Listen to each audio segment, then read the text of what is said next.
Umayos man ka, patangkugo ka. Bitaw mga kumari kong expired, mga inday bida-bida, since ni ano po ang inyong inday kada chabing inyong inday bida-bida, mga kumari kong expired. So kabalo na mo sa mga latest issue karon.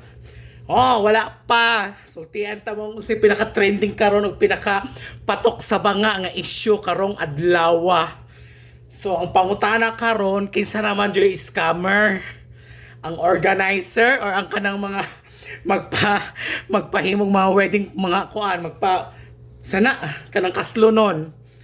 O ha, nasayop na dayon ang bayot. Ang iyong iyas kanunay panutoy since Marites Mangko na ako i-share sa inyo ha.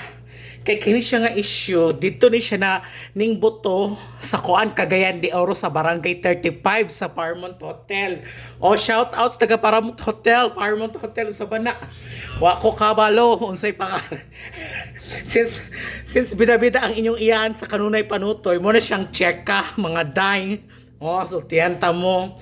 Ang atong Forto David Juday kay ang bayot ng Boricat wa kadtog Amerika. Nara ko diri galingkod bayot. So mo na siya magchika ta karon no about anang mga asin no. Mo na siya ang kaslong nga gilumay mutuo mo ana. Mutuo mo? Na. Dili ko mutuo. Nabayot. Bitaw no kana man gusto maing ana kay pag una pa lang akong tanong kay unang-una isang mga organizers tanan nagkya bokya sila day kay ngano day tanang mako naana tanang event nila andam na tanan ang ilahang venue halos tanan mga pagkaon bayot nya nag-request pa jud ko tong Lachmea Guadalupe og magpa-lechon og tulo. Imagine mo ha magpakasal sila wa ko no gipagawas bisag piso. Oh sana man wa ko nasuko ninglis nga gra akong agtang. Nagstorya na ako mga day. At is kabalo mo sa pinaka-latest trending kay Marites bayat pa. So ang mga Marites updated yun na siya on sa latest issue sa atong society. So yung anak na siya day. Oh, mo na siya, mo na ako din na jud kumutuan ng mga kuan kanang mga lumay-lumay. Kay kung uso pa lang ng lumay nangayo na ko oy kay para namin yun napud ko ang galing hadlok lang kay basi kinang inig sa buwagan og asin sa likod makamata. Sa inyo ika-comment ana be. O sa inyo ika-comment ana mo to mo ana kanang ang lalaki kay gilumay. Oh, asa man nakuhaon kay magpapalit pud ta ana be. Kay murag ganahan pud ko kaslon char. Nangarap pud ba yan inyong Inderica nga bida-bida ang ing bayot nga burikat nga nangayop nangarap pud ba ko nga makasalta.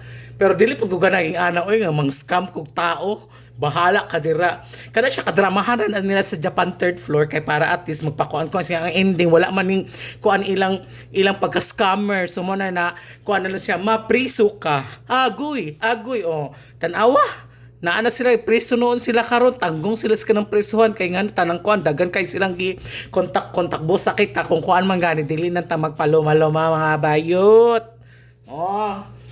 Mo na siya akong kuan karon is unang-una, akong pangutana karon, kinsa na madyo scammer nga mugawas na scammer kaysa una baya ang mga coordinator or organizer ang mga mang-scam karon kay sila na scam.